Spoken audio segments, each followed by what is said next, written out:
ఈ రాష్ట్ర ప్రతిపక్ష నేతగా రాజన్న సిరిసిల్ల జిల్లాలో ఉమ్మడి కరీంనగర్ జిల్లాలో పర్యటిస్తున్న సందర్భంలో ఫ్రస్ట్రేషన్ కోల్పోయి మాట్లాడిన మాటల ముందుగా మేము తప్పుపడతా ఉన్నాం.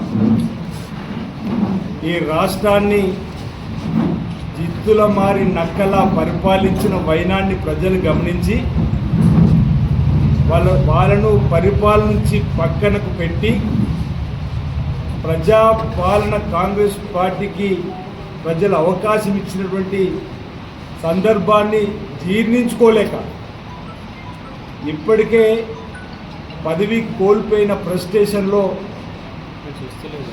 ఇష్టానుసారంగా వారు మాట్లాడుతున్న మాటలు కూడా ప్రజలకు క్షమాపణ చెప్పి మా పరిపాలన వల్ల జరిగిన నష్టాన్ని చెప్తూ ప్రజలకు వసతి చెప్పని మేము భావించాం. ప్రతిపక్ష నేతగా నేడు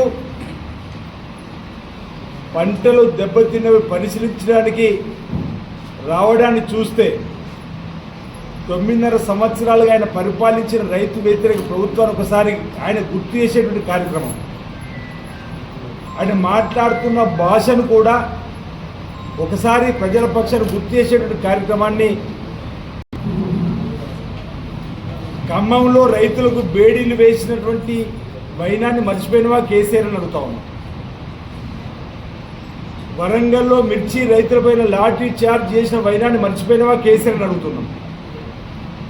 వడగళ్ల వల్ల నష్టపోయిన రైతాంగానికి 10,000 రూపాయలు ఇస్తామని చెప్పి ఒక జీవోని తీసి అన్నా పైస ఇవ్వరి నువ్వా ఈరోజు రైతుల పక్షాన్ని నిలబడి మాట్లాడదని చెప్పి అడుగుతా ఉన్నాం. ఇదే రాజన్న సిరిసిల్ల జిల్లాలో గతంలో 10,000 ఎకరాలు పంట నష్టం జరిగితే 10,000 చొప్పులు ఇస్తాను ఇచ్చినవా కేసీఆర్ అని అడుగుతున్నాం. ఈరోజు ఏదో దీక్ష చేస్తున్నాడు ఒక నాయకుడు. మీ హయాంలో ధర్నా చౌకులు ఎత్తివేసి ప్రశ్నించే గొంతులను ఎక్కడికక్కడ అరెస్ట్ చేసినా మీరా రైతుల పక్షాలు దీక్ష కూర్చుండదని అంటున్నాం.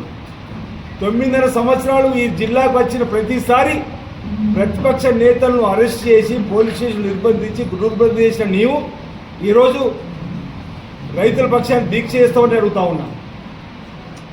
సన్న రకాలే వేయండి అని దొడ్డు రకాలు నీ ఫామ్ హౌస్లో పండించే నువ్వా రైతులతో మాట్లాడదంటున్నావు.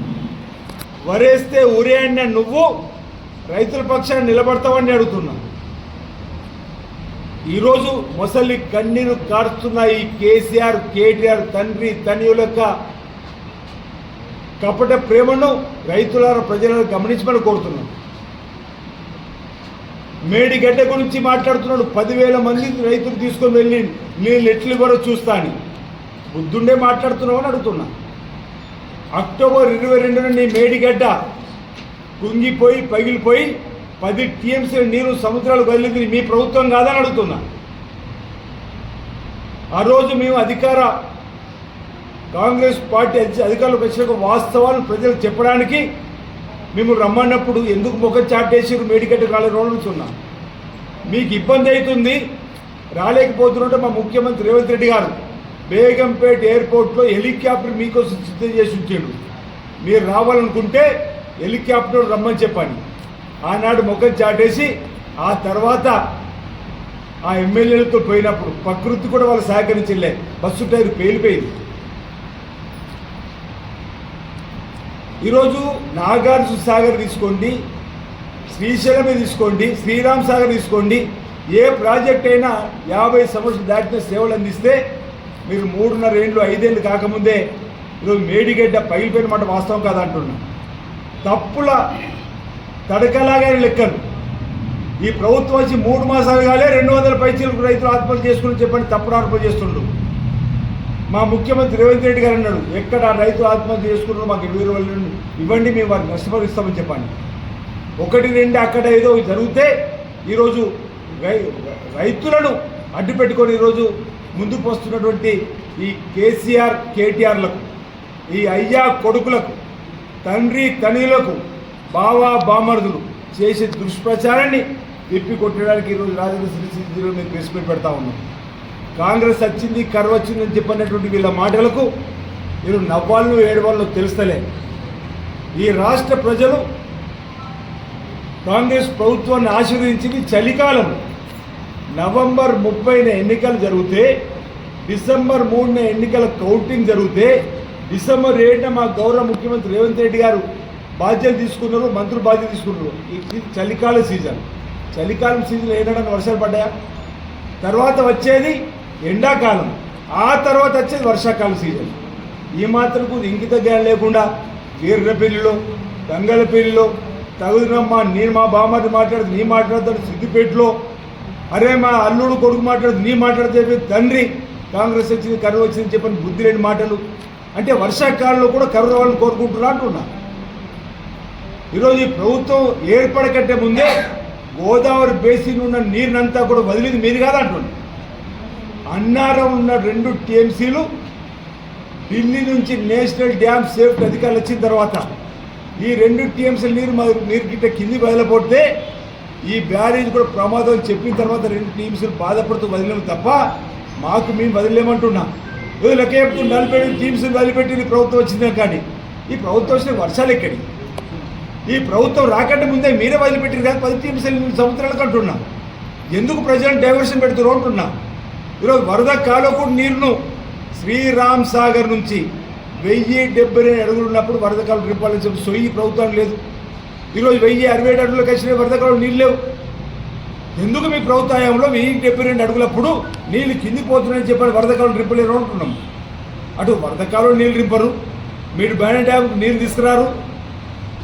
ఉన్న నీటిని ఈరోజు హైదరాబాద్ నగరవాసుల త్రాగునీటికి, పల్లెల్లో ప్రజలకు మిషన్ పేరుత పల్లెల్లో త్రాగునీటికి అవసరాల కోసం, అదేవిధంగా పంటలు ఎండిపోకుండా ఉన్న నీటిని మేము సరఫరా చేస్తుంటే ఈరోజు నాటకం ఆడుతూ డ్రామాలు ఆడుతూ ఈరోజు ఆయన వచ్చి ఏదో ఎండిపోయిన పంటలు చూస్తే ఈరోజు ఆదుకోవాలని చెప్పని ఈరోజు గుర్తుకొచ్చిరా మా రైతులని అడుగుతున్నాం.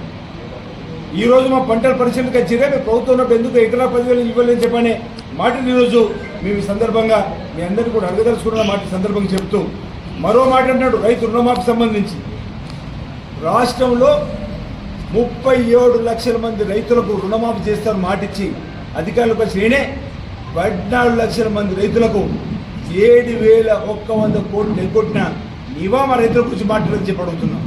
ఈరోజు మీకు కట్టుబడి ఉన్నాం. ఈరోజు సమ్మక్క సారక జాతర సందర్భంగా రేవంత్ రెడ్డి గారు గౌరవ ముఖ్యమంత్రి గారు బ్యాంకర్లతో మాట్లాడుతున్న మాట ఇచ్చిండు. తప్పనిసరిగా రుణమాఫీ సంబంధించిన అంశంలో కూడా ఈరోజు రైతుల కొనుగోలు కేంద్రాలు ప్రారంభం చేసింది, రైతులకు మద్దతు ధర కల్పింపు చేసింది, రైతులకు ఉచితంగా కరెంటు ఇచ్చినాం. ఆ రోజు కఠిన లేక రైతుల దగ్గర కొనుగోలు చేసినాం. ఇన్ని చేసినా రైతు రాజ్యాన్ని చెప్పినటువంటి కాంగ్రెస్ పార్టీ నుంచి మీరు రైతుల నుంచి కాంగ్రెస్ పార్టీని వేరు చేయాలని కూడా మీ తరం కాదని మాట్లాడుతున్నాం. ఈరోజు రాబో రోజులు తప్పనిసరిగా మేము రైతు రాజ్యంగా అన్ని వర్గాల ఎస్సీ ఎస్టీ బీసీ మైనార్టీ రైతు వర్గాల్ని అభివృద్ధి పథకంలోకి తీసుకొని పోతాం.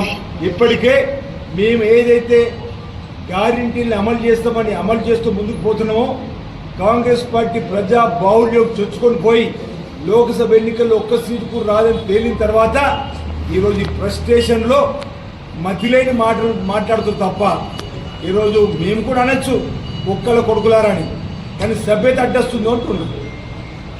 మీ హయాంలో మేము కూడా ఏం చేసిండ్రా అని అడగచ్చు, కానీ సభ్యత అడ్డొస్తుంది అంటున్నాం. పదవి కోల్పోయినా కూడా ఫ్రస్ట్రేషన్లో మాట్లాడే మాటలు జాగ్రత్తగా రావాలని చెప్పిన సందర్భంగా మేము మాట్లాడుతూ రాజన్న సిరిసిల్ల జిల్లా కేంద్రంగా నేతన్నల గురించి మాట్లాడే మాటల్లో నేను అడుగుతున్నాను మిమ్మల్ని సూటిగా. ఇటు కేటీఆర్ నటు కేసీఆర్ తండ్రి తనియల్ని 275 కోట్ల బాకీని పెట్టిపోయింది మీరు కాదని అడుగుతున్నాం. ఎందుకు ఇవ్వలేకపోయారు మీరు ఆ బాకీ నేతలకు? మా నేతలకు 275 కోట్లను అడుగుతున్నాం. ఈరోజు వాళ్ళు ఉపాధి గురించి మాట్లాడుతున్నారే, ఆనాడు ఈ బకాయిలు ఎందుకు పెట్టిపోయారు మీరంటే అంతే. మున్సిపల్ మంత్రి మున్సిపల్ కరెంట్ బిల్లు కూడా కట్టలేకుండా ఈరోజు బకాయిలు పెట్టిపోయినా నీవా ఈరోజు మా గురించి మాట్లాడదంటున్నాం. ఈరోజు రాష్ట్రంలో అప్పుల కుప్ప రాష్ట్రంగా మార్చింది. ఒక్క విషయాన్ని చెప్పి ముగిస్తాం.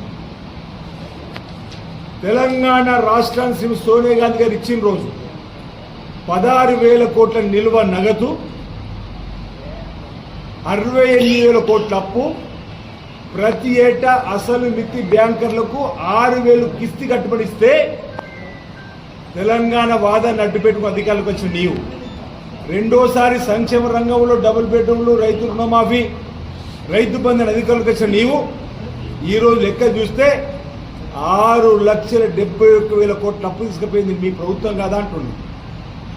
ఈరోజు అసలు మిత్తి బ్యాంకర్లకు ప్రతి ఏటా 70,000 కట్టాలని చెప్పిన పరిస్థితి తీసుకొచ్చింది మీరు కాదంటున్నా. ఈ రాష్ట్రానికి వచ్చే ఆదాయం 1,20,000 కోట్లు అయితే మీరు చేసిన పాపం అప్పు 6,70,000కు అసలు మిత్తి ఏటా 70,000 కడితే ఇక మిగిలిన 50,000 కోట్లలో చదువుకుంటూ మా ముఖ్యమంత్రి రేవంత్ రెడ్డి గారు సమీక్ష జరిపి రాష్ట్రాన్ని ఓ గాడిన పడగొట్టి అన్ని వర్గాల ప్రజలకు సంక్షేమాన్ని అభివృద్ధి అందించే కార్యక్రమం చేస్తుంటే ఈ విధంగా మీ ఇష్టానుసారంగా మాట్లాడతారు అంటున్నారు. ముఖ్యమంత్రిని పట్టుకొని ఇష్టానుసారంగా మాట్లాడతారు, కాంగ్రెస్ పార్టీని పట్టుకొని ఇష్టానుసారం మాట్లాడతారు. ఆ మాటలను మళ్ళీ మిమ్మల్ని తిరిగి అంటే ఏం జరుగుతుందో కూడా ఆలోచన చేయమని కోరుతున్నాం. ఇష్టానుసారంగా మాట్లాడితే భవిష్యత్తులో చూస్తూ ఊరుకోమనే మాట, మాటకు మాట అంటే మన మాట. ఈరోజు సభ్యత అడ్డొస్తుంది కాబట్టి నేను మాట్లాడలేకపోతున్నా, కానీ నిన్నటి రోజు మాట్లాడిన ఆయన మాటలను నేను తీవ్రంగా తప్పడుతామన్నమాట. ఈ ప్రభుత్వం ఉంది సంక్షేమం, రైతు సంక్షేమం, ఎస్సీ ఎస్టీ బీసీ మైనార్టీ వర్గాల సంక్షేమం కోసం ఆలోచిస్తూ ముందుకు పోతుందనే మాటను ఈ సందర్భంగా తెలియజేస్తా ఉన్నాను.